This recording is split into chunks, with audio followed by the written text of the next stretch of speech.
The man lay on the ground, vomiting non-stop, while the radiation meter he dropped kept rising rapidly. People watching the live feed were terrified and then noticed their own hands were covered in dust. He turned back in horror and saw the nuclear radiation line already closing in. The crowd instantly panicked, dragging their loved ones and running for their lives. At the same time, the entire city fell into chaos. Food and water became things people fought over, and traffic completely collapsed.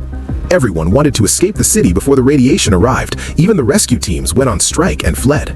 The main cause of this nuclear disaster was both a natural and man-made event. Tens of thousands of rats poured out of the sewers, crossed the streets, rushed toward the sea, and jumped in without hesitation. A few hours later, an earthquake struck the city, throwing everyone into panic.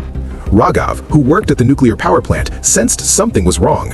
He urged his co-workers to change clothes and leave immediately, but they mocked him for overreacting. What no one realized was that the disaster had already begun. Because of the earthquake, valve 57 in the reactor developed cracks and cooling water started leaking. Normally, replacing the valve in time would have solved the problem, but the lawmakers feared that exposing the accident would affect their votes, so they chose to cover it up. They even instructed the power plant to keep employees in the dark to avoid public panic. They quickly hired a few repair workers to weld the valve. To save time, the workers simply shut it off instead, causing a sudden rise in pipeline pressure. The repair workers collapsed instantly. Only then did the plant director realize the reactor was already melting down. The extreme heat of the fuel produced massive amounts of hydrogen gas, which filled the containment structure and increased the pressure.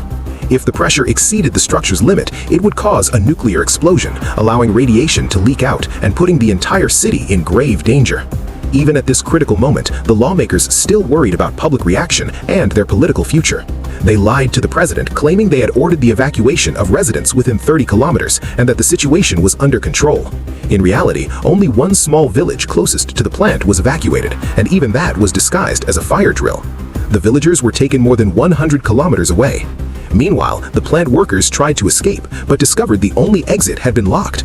Raghav broke open the control box and managed to open the gate. Hope was right in front of them, but disaster struck at that very moment.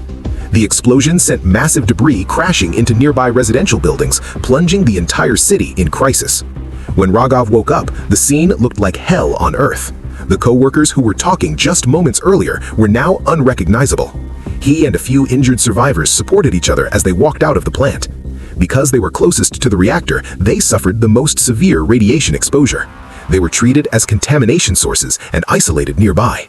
Inside the tents, their painful screams echoed constantly.